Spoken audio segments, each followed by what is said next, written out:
Every time you glance at an automatic watch and see its hands moving faithfully across the dial, you're witnessing the legacy of an idea born nearly 2.5 centuries ago.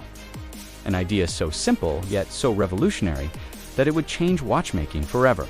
And at the center of that story stands a name many collectors know, but few truly understand. Welcome to the world of Perrelet. This is episode number 35 of our History of Watchmaking series, where we delve into the remarkable stories, inventions, and personalities that shaped modern horology. To understand Perrelet, we must leave behind modern Switzerland and travel back to a quieter world. A world of candlelight, handcrafted mechanisms, and relentless curiosity.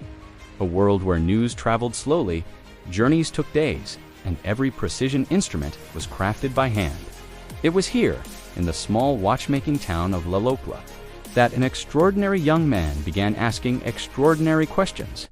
His name was Abraham Louis Perrelet. Like many young men in the region, he became a watchmaker, but unlike many others, he was never satisfied simply repeating what had already been done.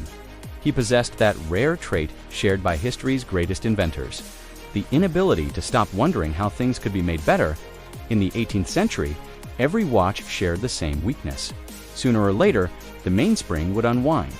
The watch would stop, and its owner would have to wind it again. The inconvenience was accepted as a simple fact of life. Our man saw it differently. He saw a problem waiting to be solved. Legend tells us that Perrelet became fascinated by motion itself. People walked, worked, climbed hills, opened doors. People performed thousands of movements every day. He asked himself a question. What if all that energy could be captured?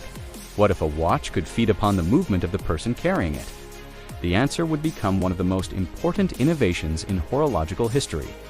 Around 1777, Abraham Louis created a mechanism capable of winding itself through motion. For the first time, a watch could draw energy from its owner rather than rely solely on manual winding. It sounded almost impossible, yet it worked. News spread quickly through European watchmaking circles. Collectors were intrigued. Fellow watchmakers were fascinated. The idea that a timepiece could wind itself seemed almost magical. Yet behind the apparent magic stood mathematics, craftsmanship, and countless hours of experimentation. As Abraham Louis Perrelet's reputation grew, so too did the influence of his ideas. Watchmakers across Europe began experimenting with self-winding mechanisms, refining concepts that would eventually evolve into the automatic watches we wear today. The ripple had become a wave. What began in a small Swiss town was quietly reshaping the future of horology.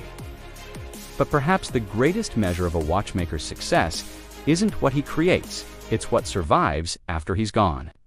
And in this story, the spirit of innovation didn't disappear, it remained within the family itself. Among his descendants, one figure would prove especially important.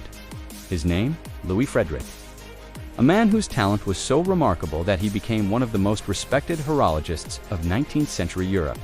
Unlike his grandfather, who focused on solving the problem of power, Louis Frederick concentrated on precision, accuracy, measurement, perfection. His inventions found favor among scientists, engineers, and professional observers who demanded absolute reliability. Together, grandfather and grandson created something extraordinary. One helped redefine how watches were powered. The other helped push the limits of how accurately they could measure time. Few families have left such a profound mark on horology, yet history can be surprisingly unforgiving. Even legendary names can fade. New companies emerged, new technologies appeared, and consumer tastes changed. And gradually, Perrelet became less visible within an increasingly crowded industry. For many brands, that would have been the end. A footnote in history, a forgotten chapter in an old watchmaking book. But their intriguing story wasn't finished. In fact, it was preparing for one of its most dramatic chapters. Before the story continues, take a moment with us. If you love the hidden history of watchmaking, follow Horology Guide. The 20th century transformed watchmaking. Mass production accelerated, competition intensified. And then came a storm powerful enough to shake the entire Swiss industry, the famous quartz crisis. Beginning in the 1970s, inexpensive quartz watches arrived with astonishing accuracy. Consumers embraced them, making mechanic watchmakers struggle to stay around. Some brands vanished completely, and others survived only by reinventing themselves. The crisis forced an uncomfortable question. Why choose a mechanical watch when a quartz watch is often more accurate? The answer, including just 3 words, would ultimately save Swiss watchmaking: emotion, craftsmanship, art. Collectors began rediscovering something important. Mechanical watches were never just instruments. They were miniature works of engineering, living machines powered by hundreds of moving components, tiny miracles worn on the wrist. In many ways, this shift created the perfect opportunity for Perrelet. After all, the brand's entire history was built around mechanical innovation. The challenge was finding a way to tell that story to a modern audience. The solution arrived through an idea both simple and clever. Most automatic watches hide their moving rotor from view, but Perrelet decided to do the opposite. Why conceal the very mechanism that defines your heritage?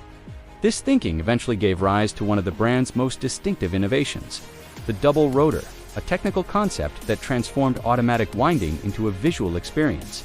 For collectors, it felt wonderfully authentic.